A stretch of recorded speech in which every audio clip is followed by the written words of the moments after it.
Le silence du lion. Une quête dans la savane. Léo ouvre les yeux pour découvrir l'immensité de la savane qui s'étend autour de lui. Mais quand il tente de rugir pour saluer le lever du soleil, aucun son ne sort de sa gorge. Inquiet de cette perte soudaine, Léo se confie à sa famille. Et ses parents et ses frères l'écoutent attentivement et lui montrent un soutien indéfectible. Ils le rassurent, lui promettant de l'aider à retrouver son rugissement. Fort de cet appui familial, Léo décide de partir à l'aventure pour retrouver son rugissement perdu. Il est déterminé et espère que son voyage à travers la savane lui apportera des réponses. Son premier arrêt le mène auprès d'un vieux baobab, sage et majestueux. L'arbre, parlant avec une voix caverneuse, conseille à Léo d'écouter le silence de la savane, lui suggérant que la réponse pourrait venir du calme. Peu après, Léo rencontre un groupe de singes espiègles. Ils grimpent et sautent avec une énergie contagieuse, invitant Léo à se joindre à leur jeu. Leur joie de vivre lui apporte un moment de légèreté. Léo, le cœur lourd mais plein d'espoir, suivit les singes espiègles jusqu'à la cascade magique qu'ils lui avaient recommandée. Selon les légendes locales, les eaux scintillantes possédaient des pouvoirs de guérison mystérieux. Sur le chemin de la cascade, Léo aperçut une petite gazelle qui pleurait, perdue et éloignée de sa mère. Sans hésiter, il décida de l'aider, mettant de côté sa propre quête pour un instant. Grâce à l'aide de Léo, la jeune gazelle retrouva sa mère qui la serra fort contre elle.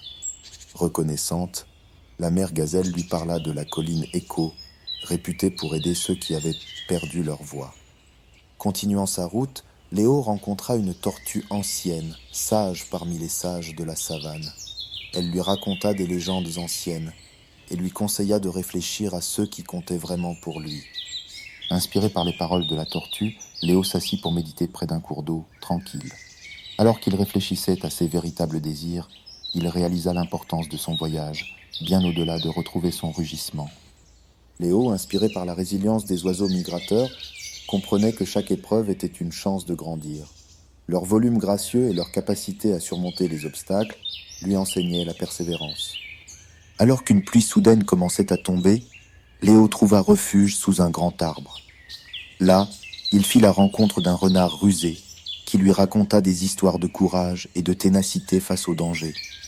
Le renard, avec malice dans les yeux, encouragea Léo à ne jamais abandonner. Il lui parla de la colline Echo, un lieu mystique où, selon lui, Léo pourrait avoir une chance de retrouver son rugissement. Poussé par cet espoir, Léo se dirigea vers la colline Echo. L'air était vibrant d'une énergie ancienne et dès qu'il fut au sommet, il tenta de rugir. Mais seuls quelques souffles s'échappaient. Déçu mais résolu, Léo refusa de se laisser abattre. Il savait que quelque part sur ce vaste continent, la clé de son rugissement perdu l'attendait. Sa quête était loin d'être terminée.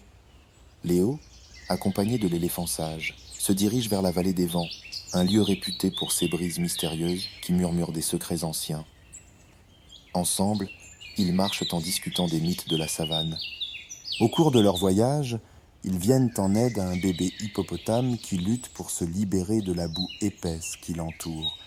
Grâce à leurs efforts combinés, l'hippopotame est rapidement sauvé. Reconnaissant, l'hippopotame invite Léo et l'éléphant à un festin sous-marin.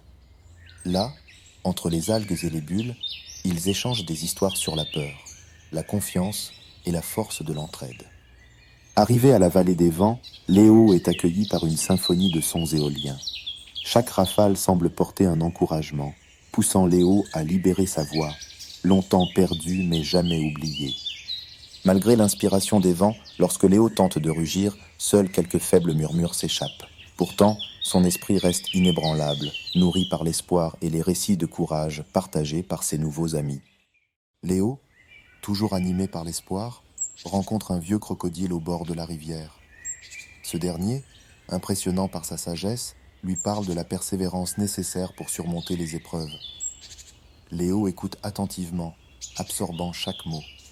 Le crocodile, voyant la détermination dans les yeux de Léo, décide de lui montrer une grotte secrète.